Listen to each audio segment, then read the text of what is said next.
विराजमान राजस्थान की पूर्व मुख्यमंत्री और स्वराज संकल्प यात्रा की नायिका आदरणीय वसुंधरा जी, हमारे राष्ट्रीय उपाध्यक्ष आदरणीय मलिक साहब, राष्ट्रीय सचिव आदरणीय भूपेंद्र जी, राजस्थान के हमारे वरिष्ठ नेता और पूर्व गृह मंत्री आदरणीय कैलाश जी मेघवाल, भाई सावनलाल जी, आदरणीय सैनी जी, विधानसभा में मेरे सभी साथीगण, भारतीय जनता पार्टी के जिला अध्यक्ष और मंडल अध्यक्ष जी और इस विशाल आमसभा में पधारे हुए मेरे पुतातुल्य बड़े बुजुर्गों, माताओं, बहनों, नौजवान दोस्तों,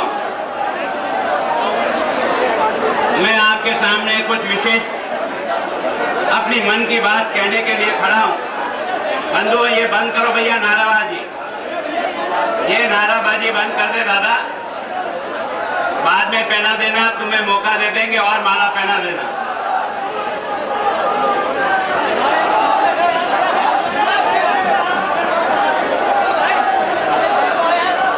मैं सोचता हूं कि आपकी माला हम आम सभा जब पूरी होगी तो निश्चित रूप से आप सब बंधुओं को मौका देंगे, आप स्वागत कर सके। सर बंधुओं, आपसे मैं प्रार्थना करना चाहता हूं, गुलाब चंद कटारिया अगर प्रतिपक्ष का नेता खड़ा है तो जनता के वोट की पेटी से बनाए। आदरणीय वसुंधरा जी अगर मुख्यमंत्री बनी तो वोट की पेटी से बनी। हिंदुस्तान का प्रधानमंत्री अगर मनमोहन सिंह है तो आपकी वोट की पेटी से है। राजस्थान का अगर मुख्यमंत्री अशोक गहलोत बना है तो आपकी वोट की पेटी से बना है। गांव का सरपंच आप चुनते हो, गांव का पंचायत समिति सदस्य आप चुनते हो, गांव का और अपने क्षेत्र का प्रधान आप बनाते हो, जिला प्रमुख आप बनाते हो, एमएलए आप बनाते हो, एमपी आप बनाते हो, मुख्यमंत्री आप बनाते हो, देश का प्रधानमंत्री आप बनाते हो। ये जो सारे नेता पैदा होते हैं, ये नेता पैदा करने वाला माई बाप तो ये सामने बैठा है। आपकी वोट की पेटी से जो पैदा होता है वो नेता बनता है। और अगर नेता बनाने वाले माई बाप तेरे सामने मैं आज कुछ कटु बातें कहना चाहता हूं। आखिर इस मुल्क को सुधारेगा कौन? आखिर इस मुल्क को सुधारने का काम करेगा कौन? इस काम को आप ही को करना होगा। हम तो अपनी अपनी बात कह करके जाएंगे। आखिर इस लोकतंत्र को बनाया किसने? आप लोगों ने बनाया। महात्मा गांधी ने आपको बराबरी का हक दिया। हिंदुस्तान का प्रधानमंत्री भी एक वोट डालता है और नसीराबाद में किसी गरीब की बेटी भी एक ही वोट डालती है। आपकी वोट की पेटी से आपका यह राज्य तैयार होता है। अब इस राज्य को तैयार करने में अगर मुल्क का मालिक अगर संतोष से और शांति से विचार नहीं करेगा और किसी का नुकसान होगा कि नहीं होगा, अपने देश का और आपका नुकसान होगा। माए बहनें इतनी बड़ी तादाद में खड़े हो, आप सब बैठे हो, मैं आपसे आज सवाल पूछना चाहता हूं। एक छोटी सी मटकी लेने जब कुमार के घर जाते हैं ना, जिसकी कीमत और 20 और 25, भैया ये क्या था?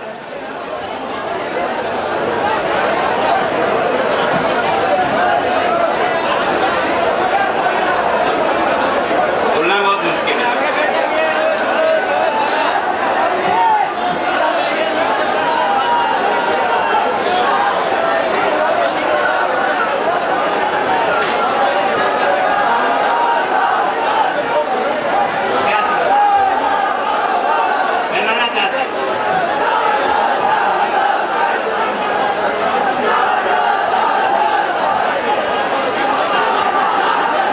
युवा छात्र संघ वाले माननीय वसुंधरा जी का स्वागत करेंगे।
जगह पर ला ताकि आगे की कार्रवाई को हम शुरू कर सके। आपने स्वागत किया, आपका बहुत बहुत धन्यवाद। मैं आपसे निवेदन कर रहा था कि अपने देश में जो राज है वो आपका वोटों का राज है। आप जिसे चाहो उसे वोट की पेटी से पैदा करो।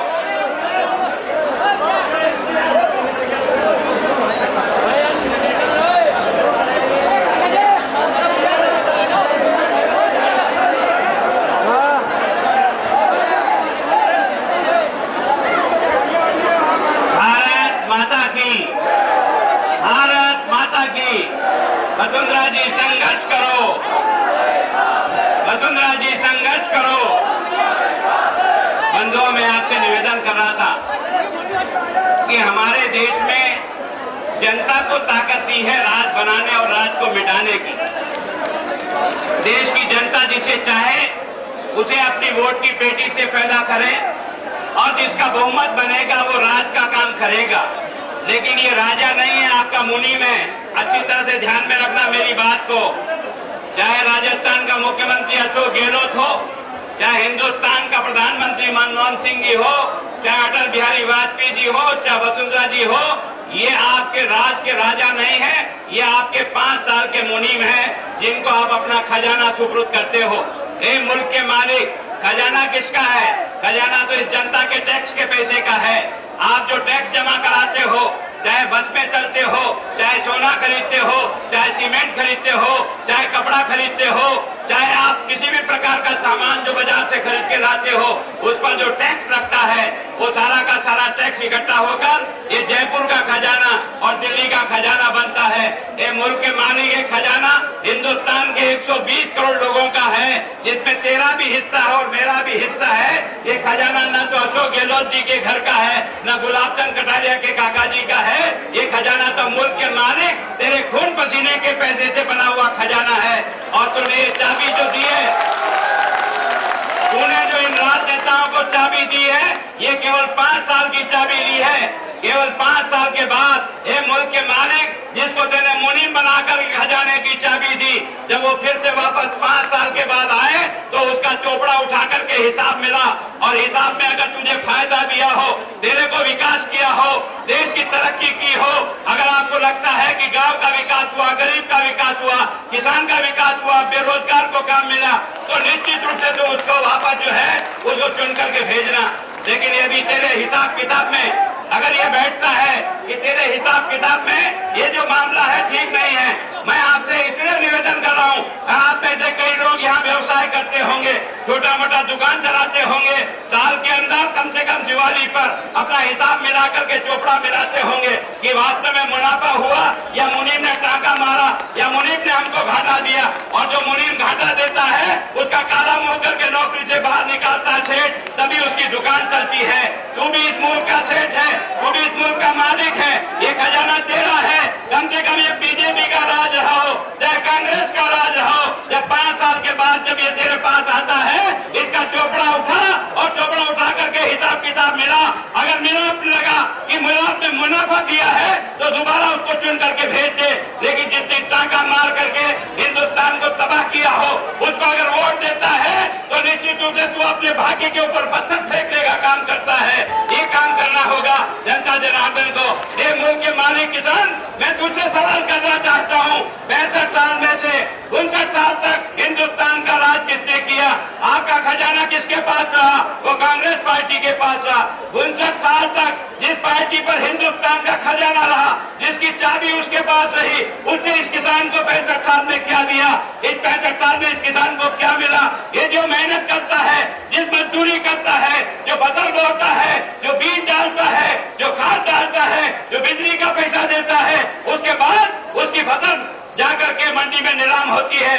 ये मुल्क के मालिक, इस हिंदुस्तान में कोई एक आदमी को बताओ जो ऐसा धंधा करता है, जो बिना मुनाफे का धंधा करता है। चाय बनाने वाला एक छोटी सी घूमती लगाने वाला चाय की कीमत मुनाफे से तय करता है ना, साबुन बनाने वाला मुनाफा से साबुन की बट्टी का कीमत तय करता है। जूता बनाने वाला मुनाफा लेकर के जूते की कीमत तय करता है। अगरबत्ती बनाने वाला अगरबत्ती का मुनाफा लेकर दाम तय करता है, कपड़ा बनाने वाला कपड़े का मुनाफा लेकर के दाम बनाता है, ईंट बनाने वाला मुनाफा लेकर ईंट बनाता है, चांदी बेचने वाला मुनाफा लेकर चांदी बेचता है। केवल एकमात्र हिंदुस्तान का ये जो मालिक जिसको कहता है, ये अपनी मेहनत का सामान लेकर जब मंडी में जाता है ना तो ढेर लगाकर 1, 2, 3 में बिक जाता है। क्या ये मुल्क है? तमाशा है?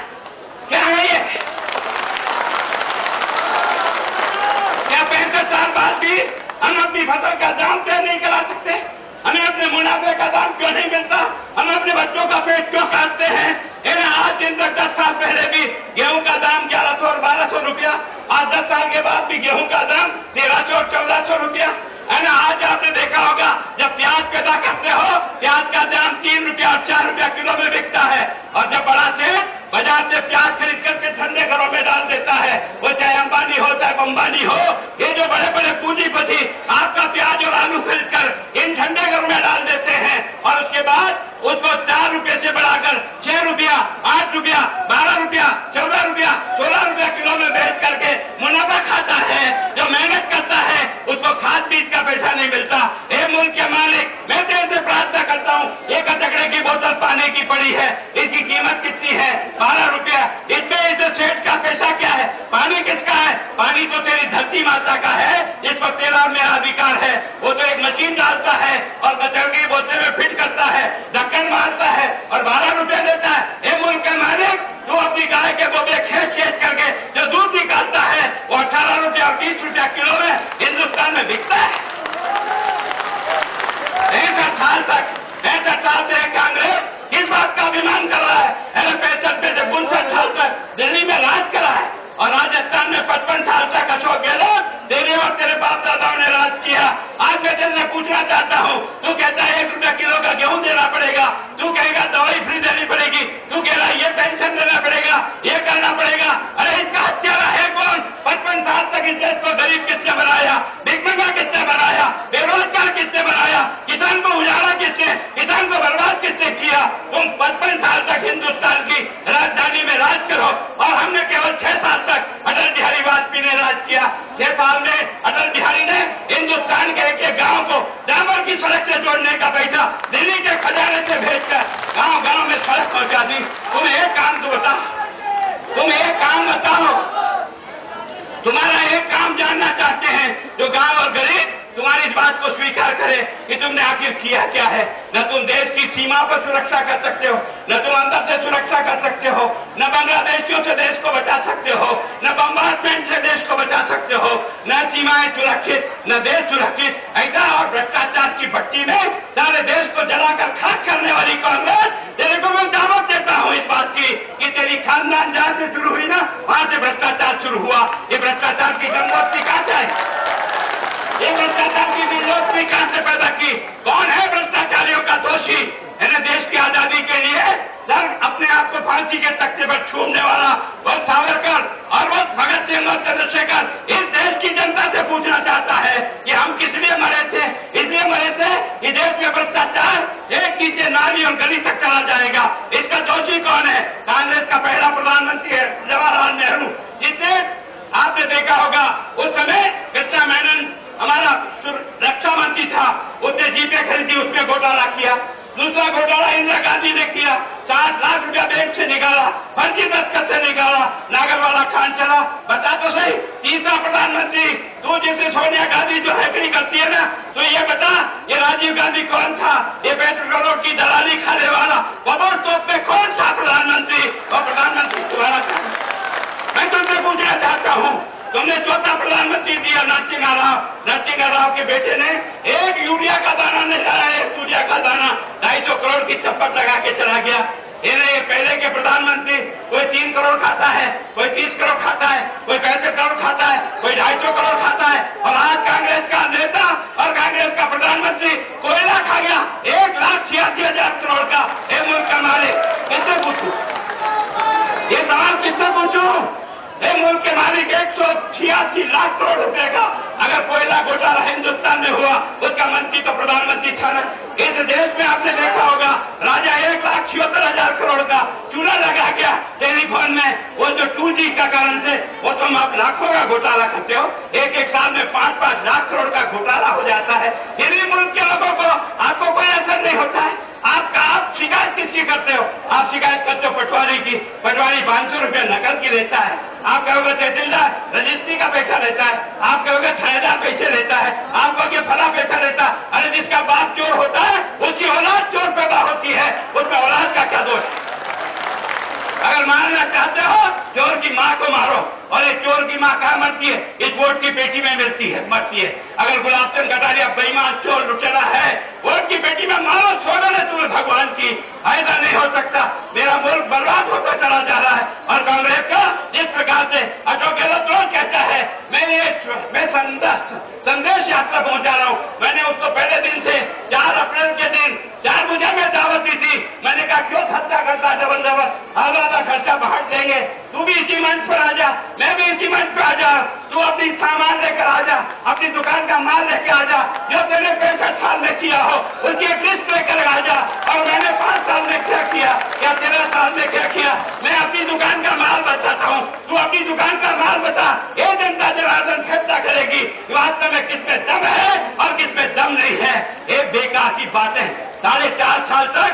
भैया थोड़ा विचार करो, तुम्हारा बच्चा बीएड किया हुआ बैठा है, एसटीसी किया हुआ बैठा है, तेरी विधवा बेटी बैठी हुई है, नौकरी के लालच में बैठी है, आज नहीं कल मास्टर बनूंगा। और मास्टर के पद कितने खाली हैं? विधानसभा में मेरे प्रश्न के जवाब में आया 1,14,000 मास्टरों के पद खाली हैं सरकारी स्कूल में। और बच्चा रो रहा है नौकरी को, और बच्चा रो रहा है आज मास्टर को, मास्टर रो रहा है नौकरी को। आपने और हमने खून पसीने से अपने बच्चे को बीएड कराया, लेकिन उसकी नौकरी नहीं लगी। अब कह रहा है नौकरी दे रहा हूं। कैसे नौकरी देगा? परसेंटेज देख के दूंगा। कौन से परसेंटेज देखेगा? 10वीं और 12वीं के परसेंटेज देखेगा। अब परीक्षा नहीं होगी। अब मैं आज आपको समझाना चाह रहा हूँ ये परीक्षा क्यों नहीं होगी।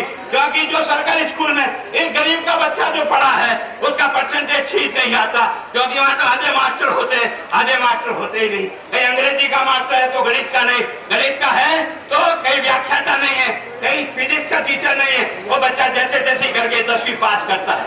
उसने सोचा मैंने 10वीं 2 डंडे से पास कर ली, वो बच्चा सोचता मैंने 3 डंडे से 10वीं पास कर ली। अब 10वीं और 12वीं के नंबर जुड़ेंगे। मैं मुल्क के मालिक जिसका बच्चा सरकारी स्कूल में पढ़ा है, भाग्यशाली बच्चा होगा जो नौकरी में सेलेक्ट होगा।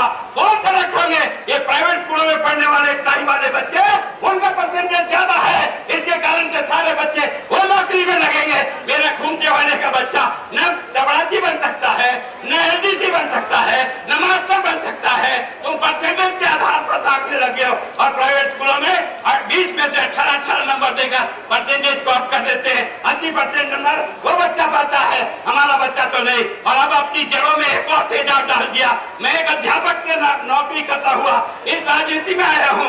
मुल्क के मालिक को सावधान करना चाहता हूँ। अभी सरकार ने तय किया है सरकारी स्कूल में 8वीं तक कोई बच्चा फेल नहीं होगा। धक्का मार इस बच्चे को 9वीं में भेज दो। 9वीं में जाने के बाद वो रोएगा, मरेगा, कभी नौकरी के लिए आ ही नहीं सकता, नौकरी के काबिल बन ही नहीं सकता। तेरे बच्चों की जड़ों में तेजाब इस कांग्रेस ने डाल दिया, तेरी गरीबी का दुरुपयोग करके डाल दिया। ऐसी सरकार को सबक सिखाना होगा, ऐसी सरकार को समझाना होगा। मेरा सरकार का और जिस प्रकार की बात करता है वसुंधरा जी रेखा, मैं पूछना चाहता हूँ अशोक गहलोत, ये बता, ये सोलाबुद्दीन मरे हुए, ये नवंबर 2005 में मर गया। आज 8.5 साल बाद गुलाब चंद कटारिया इसका दोषी कैसे हुआ, इस बात को जानना चाहता हूँ। क्या मजाक है? केवल इसलिए कि वसुंधरा जी और हम दोनों ने साथ मिलकर संपूर्ण राजस्थान में यात्रा साथ करना शुरू किया।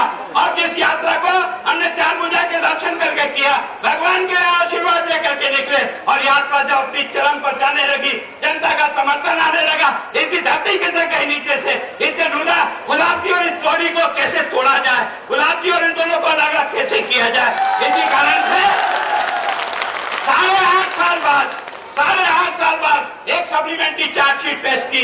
ये सप्लीमेंट्री चार्जशीट का भी सुप्रीम कोर्ट ने आदेश दे रखा था सितंबर में कि जो तुम्हें पेश करना हो वो 6 सप्ताह में पेश कर दो। वो 6 सप्ताह खत्म हो गए नवंबर 2012 में, उसके 5.5 महीने बाद। और ऐसे समय में जब आपने देखा होगा एक जन सैलाब उमड़ रहा है, यात्रा को समर्थन मिल रहा है, जनता सहयोग कर रही है, इनकी धरती खिसक रही है, इसलिए जैसे तैसे कागज इकट्ठे किए और इकट्ठी करके कहा गुलाब जी भी उसमें दोषी है, 302 के मुलजिम बना दिया। गुलाब चंद कटारिया 302 का मुल्जिम बन गया तेरी रिपोर्ट के आधार से। हाँ, तेरे पास सरकार है, तेरे पास सीबीआई है, ये सीबीआई का तोता जैसा तू चाहे वैसा बोला। ये बात मैंने नहीं कही, हिंदुस्तान की सुप्रीम कोर्ट ने कही है कि सीबीआई का दुरुपयोग कर रहा है। और ये दुरुपयोग जग जाहिर दुरुपयोग है। जब भी आपने देखा होगा केंद्र में सरकार जाने की स्थिति आती और माया अगर आधी टेढ़ी होती तो माया को खास दिखाते हैं सीबीआई का, सीबीआई सीबीआई, माया चुप हो जाती है। मुलायम सिंह का हल्ला करता है, मुलायम सिंह को खास दिखाते हैं सीबीआई सीबीआई।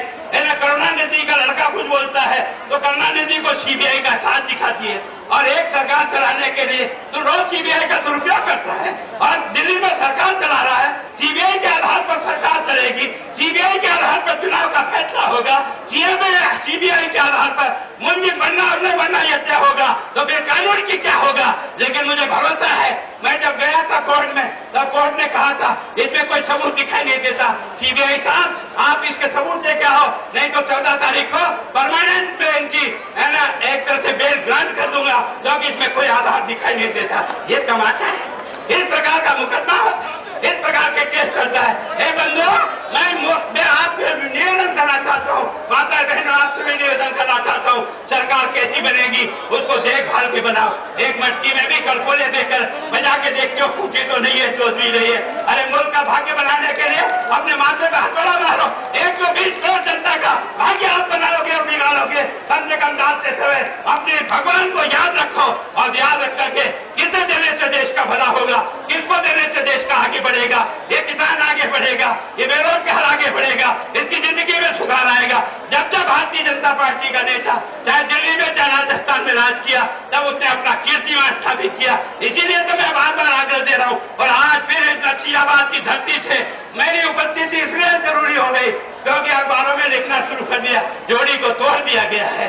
जोड़ी टूटी नहीं है, जब तक दम है, जब तक साहस है ना, तब तक जोड़ी के आधार पर इस लोकतंत्र की लड़ाई को पूरी ताकत और हिम्मत के साथ लड़ूंगा। और लड़ूंगा ही नहीं, ये जो सोलाबुद्दीन का जो केस है ना, ये वरदान साबित होकर के अगली सरकार की कबर खोद कर रखेगा।